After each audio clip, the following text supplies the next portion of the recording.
Hello everyone, welcome to RPIIT Medical Campus. This is Dr. Priyanka, working as an assistant professor in physiotherapy department. Today the topic of discussion is external carotid artery. As in my previous video, I have already told you that the external carotid artery is one of the terminal branch of the common carotid artery. Now let's start. As you can see that this is a mandible bone, this is internal acoustic meatus, and this is hyoid bone. Now here we have the digastric muscle. This is the anterior belly of digastric muscle. This is posterior belly of digastric muscle.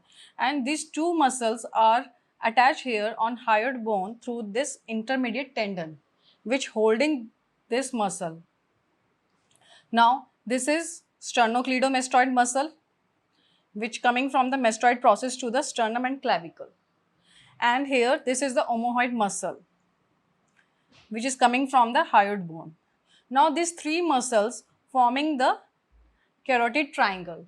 As the external carotid artery passes through this triangle, hence it is named as the carotid triangle.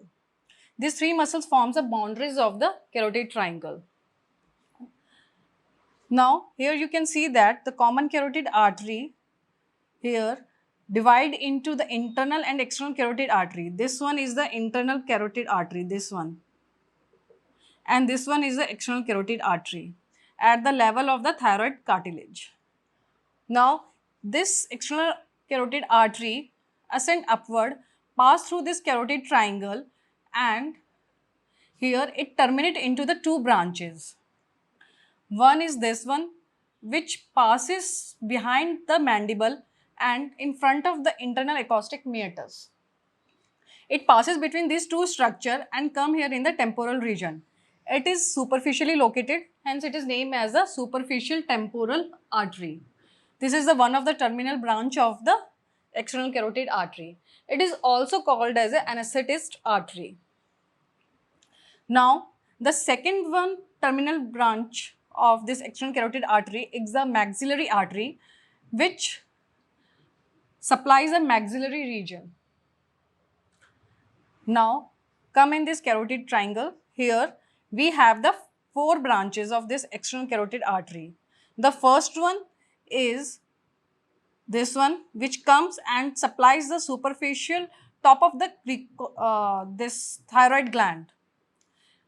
Thyroid gland lies somewhere here. As it supplies the top area of the thyroid gland, hence it is named as the superior thyroid artery.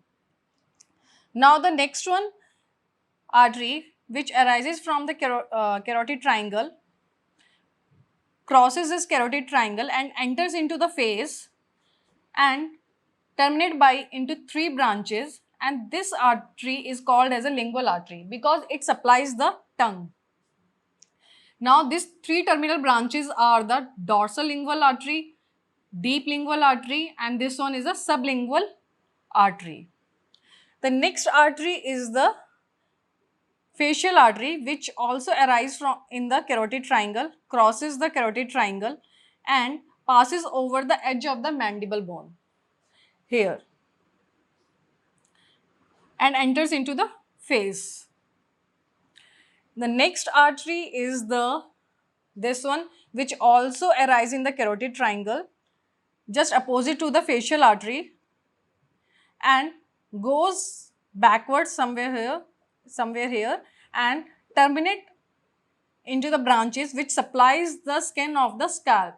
As it come in this occipital area, hence it is called as a occipital artery. Now this one superficial temporal artery, we can palpate it in front of ear here. This is all about the external carotid artery and its branches. I hope this video will be helpful for you.